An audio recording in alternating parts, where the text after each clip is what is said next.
এই গরমের মধ্যে না ইচ্ছে করছে রান্নাঘরে ঢুকতে, না ইচ্ছে করছে রান্না করতে, না ইচ্ছে করছে খেতে। খালি মনে হচ্ছে যেন ঠান্ডা জল বের করে খাই ফ্রিজ থেকে বা আইসক্রিম খাই।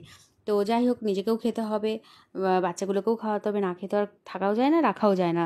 তো কী রান্না করি ভাবতে ভাবতে মনে পড়লো ফ্রিজে তো চিংড়ি মাছ আছে একটুখানি, তো চলো সেটাকেই আজকে রান্না করি। তো চিংড়ি মাছটাকে ফ্রিজ থেকে বের করে প্রথমে আমি লেবুর রস, গোলমরিচ আর লবণ দিয়ে ম্যারিনেট করে রেখে দিলাম আধ ঘন্টার জন্য। তারপর ওই ফাঁকে রসুন কুচি আর লঙ্কা কুচি বের করে নিলাম।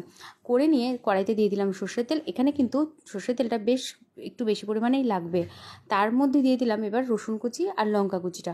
দিয়ে লঙ্কা কুচি আর রসুন কুচিটা কিন্তু নিজে থেকে ভাজা হয়ে ওপরে ভেসে উঠবে। তোমরা কিন্তু কেউ গ্যাস বাড়িয়ে কিন্তু ভেজো না, তাহলে কিন্তু পুরো ছাই হয়ে যাবে, সেই টেস্ট আর পাবে না। তো যাই হোক, এবার দিয়ে দিলাম তার মধ্যে সেই ম্যারিনেট করা চিংড়ি মাছটা। চিংড়ি মাছটা দিয়ে পরিমাণ মতো স্বাদ অনুসারে হলুদ, লবণ আর একটুখানি চিনি দিলাম। যেহেতু ঘটি বাড়িতে বিয়ে হয়েছে, চিনি তো একটু দিতেই হবে, কিছু করার নেই। আর লঙ্কা কুচি অনেকগুলো দিয়েছি, আমি যেহেতু বাঙাল বাড়ির মেয়ে। তো দিয়ে দিলাম, দিয়ে ঢাকা দিয়ে দিলাম, দিয়ে ব্যাস আধ ঘন্টার জন্য ছেড়ে দিতে হবে প্রেমটা মাখো মাখো হওয়ার জন্য, ঠিক আছে? তো তারপর গরম ভাতে রেসিপিটা এনজয় করো। আর বাই দ্য ওয়ে, রেসিপিটা কিন্তু একদমই আমার না, এটা আমি ফেসবুকে কোনো একটা দাদার রান্না দেখে শিখেছি। তো দাদা, তোমাকে থ্যাংক ইউ। আমার মনে নেই কোন দাদাটার নাম বা কিছু। তো যাই হোক, যেই দাদার থেকেই শিখেছি তাকে থ্যাংক ইউ। আর তোমরাও এনজয় করো।